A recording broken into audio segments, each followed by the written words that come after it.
Hello, welcome to today's video.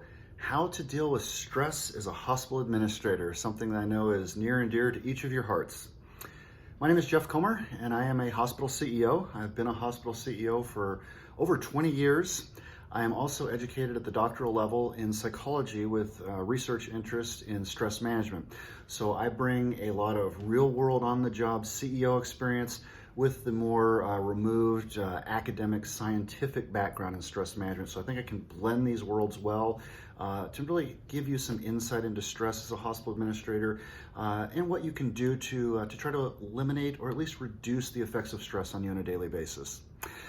I want to state, although I was a hospital CEO and this is titled Hospital Administrators today, this applies to anybody in administration in a hospital, whether you are the CEO, or perhaps you're the chief nursing officer, maybe you're the director of business development, or the manager of housekeeping, or the director of the ICU.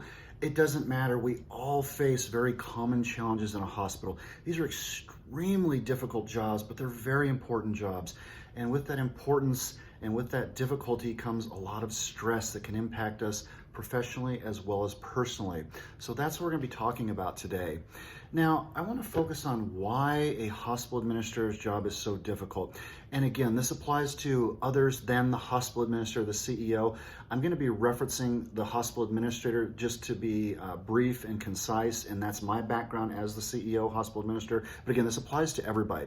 So if you follow along with me on your graph that I have supplied, this is a graph I call herding the clan. Okay, the administrative person has a lot of different stakeholders in a hospital. It's a very complicated environment from an organizational structure. In my opinion, it is as complicated of an environment as any organization that you will find. And so you have your board, you have your employees, you've got the medical staff, you've got the government, you've got the community, your payers, all these different stakeholders, these different entities that you have to work with. And a lot of them have very different agendas, right? The employees may want one thing, but your medical staff may want something completely opposite of what the employees want. And here you are as an administrator sitting in the middle of all this, trying to get everybody on the same page, trying to get everybody to move forward together. Well, from a psychological perspective, this to me is a very classic evolutionary stressor environment. And what I mean by that is that humans as a species, we have survived in large part as a result of the strength of our clans. Okay, so when you look back tens of thousands, hundreds of thousands of years ago, if you're not part of a clan, you're on your own, you're alone, you're isolated. There is no way a human being could have survived. You had predators, you had other clans, you had disease, you had weather, you had disasters, all these different things that at one point in time literally would kill you. And so being part of that clan is so psychologically important. Now, even though the clan structure in the civilized, developed world has changed immensely, from a psychological standpoint, we are still unconsciously driven by the same desires, fears, needs, schemas that we had hundreds of thousands of years ago. That really has not changed from an evolutionary standpoint. So keeping this clan together as a hospital administrator is very important to you psychologically. And again, it's difficult because you have these people going in so many different directions. And if you start to lose track of these stakeholders, they start to go off on their own. They start to become removed from your clan, so to speak. They start to contradict you, to debate you, to challenge you. It can hit a very, very evolutionary psychological nerve in you, which produces stress reactivity. Stress reactivity, you've all heard of before. It is more commonly known as the fight, flight, or freeze response mechanism. I don't like to call it that. I prefer the term stress reactivity because fight, flight, or freeze is very misunderstood. It's very miscommunicated. The media does not report it entirely accurately, and it does not technically apply in all circumstances, particularly women. Women have a very different response than fight, flight, or freeze at times. That's well beyond my video today. Maybe we'll do videos in the future on that. But I like to refer to it as stress reactivity, which is that process, that evolutionary process and background that drives us. From a standpoint of human survival, stress reactivity has enabled us to survive as a species to a very large degree. And what was very adaptive at one point in time as a human being is now quite maladaptive. So stress reactivity, it is there to save your life. When an emergent stressor hits, the proverbial saber-toothed tiger, a bear, whatever the case happened to be. Another clan, for example, when you were being attacked by one of these entities, immediately your amygdala would kick in, which is the small structure in your brain that is responsible for your emotional centers to a large degree. It would kick in and take control. And it would send this cascading pathway of sympathetic nervous system responses and hormonal responses. Your muscles tense, your blood pressure increases, your respiratory rate increases, your pupils dilate. All these different changes happen that prime you to act, they prime you to respond. Now, while that's happening, your hormones are also increasing. So cortisol, testosterone, estrogen, and these are all to varying degrees, depending on whether you're a male or a female. But all of these different responses kick in and produce stress. So again, when you've got this very complicated environment of stakeholders that you're trying to manage, if things are not going in the right direction, if things are varying, it can cause cognitive dissonance in you, which can lead to the stress reactive process, causing a tremendous amount of stress. So that's bad enough by itself, right? But we have a lot of other stressors as hospital administrators, and just take a moment and think about what some of the unique stressors are in your particular circumstance. They're different for everybody. So for me, I have several that have really been a factor in my life. First of all, as administrators, no matter what's happening in the environment, COVID, natural disasters, anything we have to deal with, we still have to hit our targets, don't we? Those goals don't go away. And oftentimes those targets change and they're unannounced. One day you're measured on this, the next day it's this, the next day it's this. That can become very frustrating and very stressful for me. It's something I've always kind of struggled with. You got to keep your focus on those goals, and you got to understand what the goals are and how they're changing and how you can respond to them. So that can be very difficult, very stressful. That's one additional stressor to this overall herd mentality I talked about. Second, as an administrator, a leader, there's this perception that leaders have to always be strong. You have to show that you are visionary, that you're always right, that you have the answers, that you can guide your troops through anything that comes your way. And we don't always feel strong, do we? In fact, I remember a lot of times I would go into meetings thinking, I have no idea what I'm going to say in this meeting. I don't know what I'm talking about. I'm very uncomfortable. I'm very nervous about it. But you have to get through those meetings. You have to show confidence, and you have to, to come up with a plan to address issues that maybe you aren't so confident about. So that can produce a lot of stress. Every one of you I know, regardless of your title, your role, works very long hours. Interestingly enough, the research shows that you're only effective for about 4 to 6 hours a day. Any time beyond that is not effective time. You're not being as productive as you could be. Now, I'm not saying that you can go to your boss and say, hey, this guy, this stress management expert and hospital CEO said, I can leave after 4 hours of my workday. No, we can't do that. We'd all like to, but we can't. But these long hours, they really take a toll on us. In your personal life, in your professional life, with your self-care. We all know we need to be exercising, eating better, not drinking as much, sleeping better, et cetera, et cetera. But those long hours, they're very difficult to reduce those. So I know myself, I've gotten up many a day at 3:45 in the morning to try to get a quick workout in because I feel better when I do that. And I'm sure you've had other experiences where you try to fit in, perhaps going to your kid's soccer game, to your spouse's networking event. And it's really tough to do. And that causes so much cognitive dissonance and stress in our lives. So again, that's another stressor that I face. One thing that I think is really unfortunate and difficult, the typical hospital administrator, typical hospital CEO has a tenure of about 12 to 18 months right now. That's as long as we last in these jobs. That to me is as stressful as anything, because you just never know. Is today my day?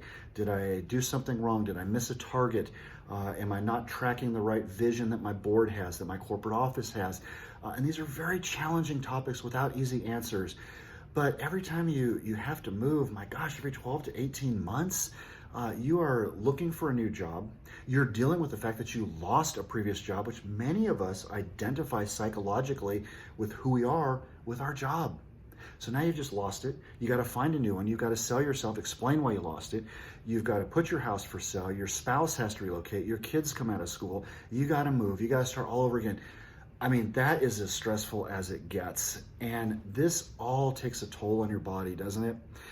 Finally, there's one other thing that I think each of you are going to identify with. And again, I want to stress, these are stressors that I've found in my own career, in my own life. You may have very different ones. You may have some of these, you may not. But the important thing is we all need to identify what is causing the stress that is impacting us personally and professionally. But again, the final one that I've got is one of the For me, one of the most difficult to deal with, I'm a psychologist, I'm a people kind of person, I'm a hospital CEO, I like to interact with others, I like to, network, I like to talk to my employees, my doctors, my board, but I find this job to be really isolating and lonely. Do you guys find that? Do you find you're sitting in your office at 7 o'clock at night, planning for a confrontational medical executive committee the next day, thinking, my gosh, everybody else is gone, it's just me, the weight of this organization is on me. And guys, it actually kind of is. If you're the CEO, the weight of that whole organization is on you. If you're a department manager, the weight of your department is on you. That's your business. And whether it sinks or swims is really up to the decisions you make. Now, of course, we work with others, we collaborate, we brainstorm, we get feedback, but ultimately you're the one responsible for your area of responsibility, your area of expertise, your P&L line item that you have to make work. And it can be very lonely. I know when I came out of graduate school, I thought, wow, I'm going to become a CEO someday, and I'm going to delegate everything, and I'm going to leave Friday afternoons at 3 o'clock, and I'm going to play golf on Wednesday. I'm not a golfer, but I thought, well, I'll play golf on Wednesday afternoons, and I'll be off on the weekends, and I'll have these long vacations and all this money. Yikes, I was really misguided. That's not what happens in these roles at all. They're not very glamorous. You really don't get many thank yous. They are really, really tough jobs, and it leads to a lot of stress, doesn't it? Does this resonate with you? Does this feel right to you? Again, think about what your unique stressors are, and that will help you as we continue through this video today. And if you need, pause it for a second and take some time to reflect on your stressors. Now, a cup of coffee here. That is great stress relief right here, by the way. So, putting on my psychology hat again, from an evolutionary and biopsychosocial development perspective, it's no wonder why we are so stressed. Look at all those things that I just rattled off in just a couple minutes, and that list is not exhaustive. As I said, there's plenty of other things that could really happen. But what we have with this is what's called chronic stress. It is longitudinal, perpetual, unmitigated stress. That is the dangerous stress. So if you have a traumatic event, you have acute stress that comes through. Now, you have to deal with the trauma and all of that. But from a physiological standpoint, acute stress, it comes and it goes. It's really intense, but it leaves very quickly. But the stress that we're facing, we do have some of that. But what's more concerning to me as a psychologist is this chronic stress that we have that's perpetual over time. It's not up to here, it's right here, and it just continues over time. That is the stress that can lead to what's referred to as allostatic loads. An allostatic load means your body is no longer in homeostasis. Things are no longer equalized. And that's what can lead to all kinds of disease states. Basically, every disease a human body can get can be caused directly or indirectly by this long-term chronic stress. That's what we have to learn to mitigate and to control, okay? Does that make sense? Now, the other thing I want to mention real quickly is that not all stress is bad, okay? Some stress is good. For example, if you get married, most of us think that's a very positive, exciting day in our life. On the flip side, if you get divorced, most of us think that is not a very exciting, not a very happy time in our life. They're both two events with opposite psychological interpretations and feelings, but from a physiological standpoint, they both produce tremendous stress in your body, okay? So stress can be good and it can be bad. But you can also use stress to your advantage. So for example, if you're getting ready to do a big presentation to your board, and this is a very important presentation, or perhaps you're a manager and you want to present to the hospital CEO a new idea you have, very stressful situation, right? But you can use that stress to your advantage because you will go and you will practice more, you'll rehearse more, you'll get your information together, you'll put your presentation together much more effectively. So you can use stress to your advantage. But again, what we're looking at here in today's topic is this long-term kind of mid-range chronic stress that just eats at you day in and day out. That's what we're focused on, okay? Now, the other thing that I want to mention about stress, which is quite interesting from a stress reactivity standpoint and very applicable to you as a hospital administrator, is the way stress works. I mentioned the amygdala. The amygdala kicks off the stress reactive process. That's the emotional reaction. But what's very fascinating is your prefrontal cortex, the front portion of your brain where your logical reasoning, your executive functioning occurs, that is delayed. From an evolutionary perspective, that is very, very programmed into your DNA, to your chemistry, to your biology. Because what you don't want is a bear is running at you you don't want to stop and say, okay, now is that a brown bear or a black bear? Maybe that's a little cub. No, that's a big mama bear. Oh no, that's a brown bear. Yeah, I probably better climb up that tree. Wait, can I climb up trees from brown bears or is that from black bear? See, if you're just thinking all those thoughts, the bear just ate you, right? Okay, so your body, your brain doesn't let you do that. Your brain sends the amygdala into action, and immediately you have this emotional surge. The sympathetic nervous system, as I mentioned, kicks off, the hormones kick off, and you jump, you run, you get out of there, you climb that tree, you jump off that rock, whatever you have to do to get away from that bear before your brain starts to interpret it and think about it. Now, evolutionary-wise, guys, that has saved us as a species. Very important concept. Still helps us today in emergent situations. But as a hospital administrator, it can hurt you. Guys, how many times have you seen someone lose their temper in a meeting? We all have, right? And unfortunately, it happens more often than not. That in part is what's happening. The emotional reactions kicking in before the prefrontal cortex, the logical functioning center of your brain, has caught up and said, hey, let's think about this. It's that concept of cooler heads prevail. Eventually, you start to think logically, the emotions get in check, stress reactivity calms down, your parasympathetic system goes into overdrive, your vagus nerve is stimulated, and everything calms down. But my point in this is, it is very important to reduce stress from the standpoint of the long-term chronic effects that I mentioned, but it's also important to control your stress proactively so you can prevent that stress reactive reaction from getting control of your logical functioning, your logical reasoning in a meeting, for example. That can definitely damage your long-term career. And once you have hurt trust and credibility, it's very difficult to get it back, okay? So there's a lot of reasons we want to deal with stress and we want to manage it. So how do we do that? And take a second while I have my stress relief coffee here and think about some ways that you have learned to manage stress.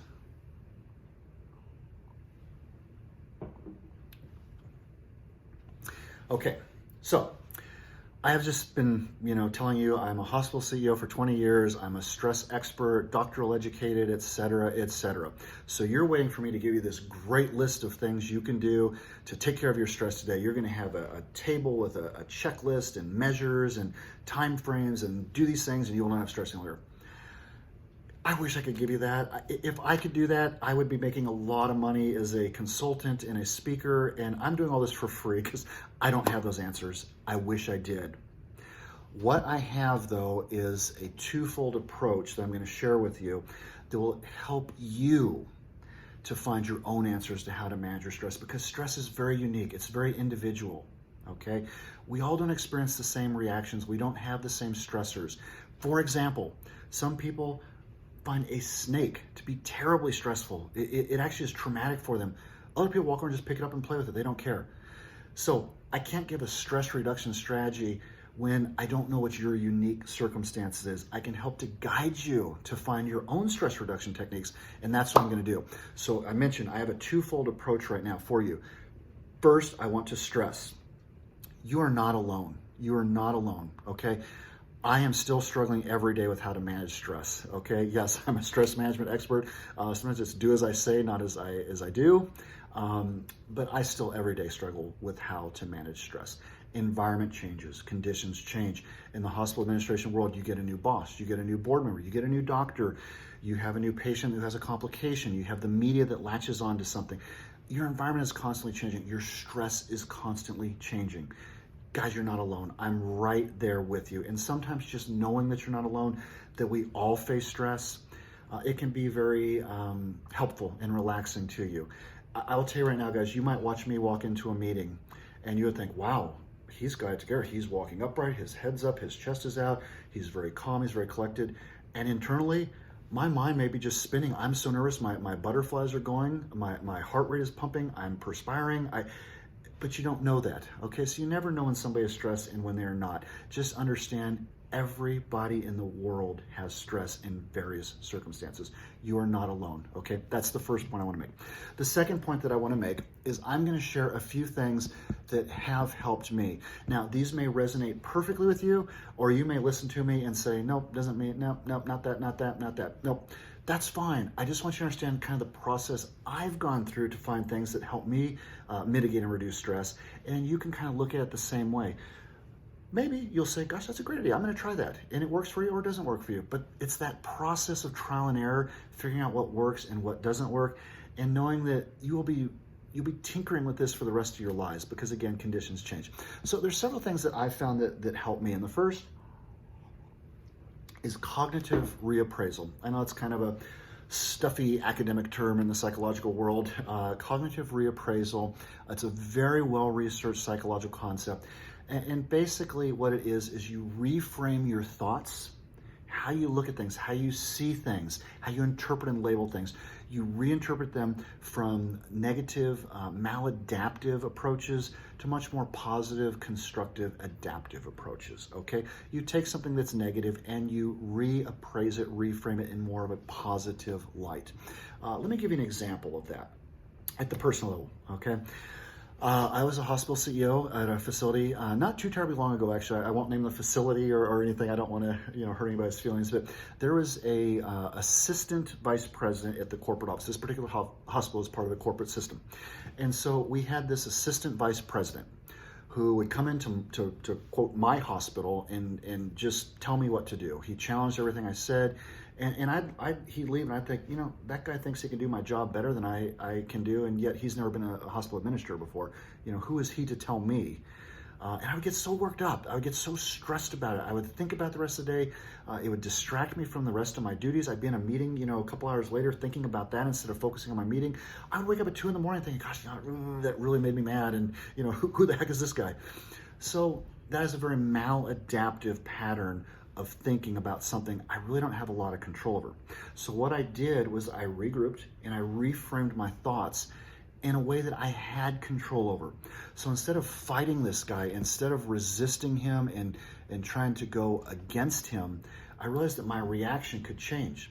So what I did was, next time he was there, I made him feel very welcome. I let everybody in the organization know that this corporate person is coming, make him feel welcome, make him feel he's part of the clan, so he didn't feel outside the clan, that he was part of it, he was safe.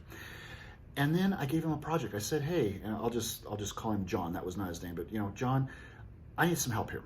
I have a project, I'd like you to take it on. Would you be willing to do that and help us out? He loved it. He took that project on. He actually did a really nice job. Now, I don't want to lie. I still was like, still kind of, up in arms over him. But my stress levels came down dramatically, and over time we developed a relationship and actually a very mutually respectful relationship, and it worked out much better. Now, I could have fought him and continued to butt heads with him and kicked him out of my organization, and what would that have done? It would have gotten everybody at the corporate office worked up. I would have been worked up. It would have made me look bad. There was no win in any of that. So I tried to reframe how I thought about the situation. That is a good example of cognitive reappraisal, okay? Second thing that I have found to be very effective for me, and I know what you're going to say, you're going to not like this right off the bat. Make time every single day for something you enjoy. I know. I mentioned the 12.5-hour days and you don't have time for, I get it, folks, I do.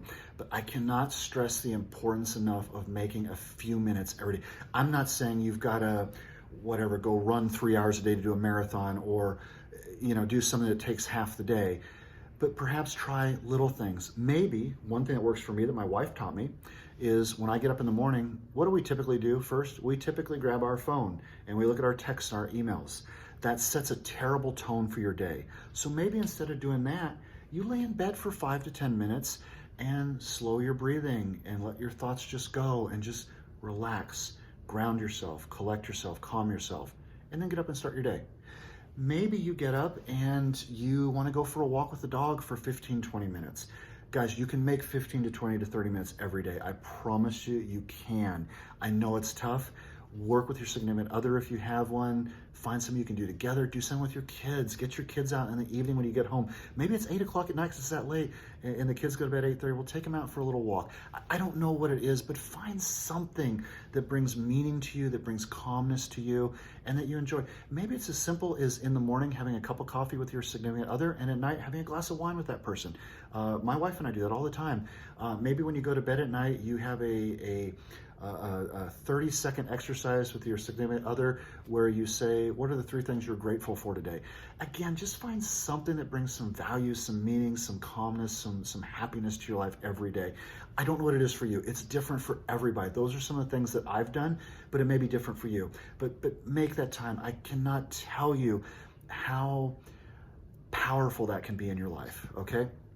The third thing that I do, the third and final thing that I do, again, more of a psychological concept, is finding intrinsic motivation. What is it that drives me to do what I do? When I was in graduate school, I had this amazing ideology of what a hospital administrator did. You know, we did the great things in society. We took care of the population. We improved healthcare. We were leaders. We gave people jobs. We participated in the community, and we were respected. And so much of that is true. It really is. We do have the chance to make a huge difference in the world. It's a very, very important job that we have. It's very stressful, but let's not get lost in the daily meetings and dealing with contracts and grumpy doctors and grumpy hospital CEOs and, you know, grumpy bosses. And we lose sight sometimes of why we went into this. We all have our personal reasons for why we chose this wonderful profession. Try every day to get back to that. What drove you to go into this field? And for me, it's very simple, and I love this. It's so powerful. I actually get out of my office 3 times a day, and my assistant, my leadership team, everybody knows that I will get out of the office 3 times a day. Guys, it can be 15 minutes. It doesn't matter if you're a 1,000-bed hospital or a 20-bed hospital. 15 minutes 3 times a day. Program it into your schedule. Have your assistant guard it religiously. Get out of your office and go talk to patients. There's nothing more rewarding. And yet you're going to hear some negative stuff. You're going to hear some complaints and some gripes, but then you can deal with them. And you can make it your purpose to change that patient's perception of your hospital, of your clan and how your clan took care of them. Bring that patient into your clan. Make them feel a part of it. Make them feel safe. That's what a clan does. It makes you feel safe. Engage everybody. And when you're out and visible and you're talking to the patients, you will see your doctors. You will see your employees. You can interact with them. That is the single best time to deal with your medical staff on their turf when they're dealing with issues. If you help a doctor who's having a challenge taking care of a patient right then and there, that doctor will be your supporter as long as you're in that hospital, as will the employees. So it's a great chance for you to remember why you did this, to find your intrinsic motivation, and to really get back to why you went into this field. Because trust me, guys, I know we easily lose sight of why we went into this field because you get pulled in so many directions. You have so many fires. You have so many bombs going off. And so just every now and then throughout the day, step back and realign yourself with what drove you, okay? So those 3 things, cognitive appraisals, making time for something you enjoy every day, and returning to your intrinsic motivation, I promise you, if you find those 3 categories in ways that are meaningful to you, your stress levels will come down dramatically, okay? It will really help you to deal with some of these issues that I talked about, the stressors of being a hospital administrator, okay? So finally, I want to leave one other thing with you. You guys, you're not alone. You're not isolated. I'll be right there with you every single day, struggling to find stress relief and to, you know, be proud of my organization and proud of what I'm doing and returning to intrinsic motivation, and you're not alone. So always do remember that. I hope this has been helpful. Please leave me comments. Please contact me. I would love to hear from you, and I will do other videos for you. And again, thank you for joining me today.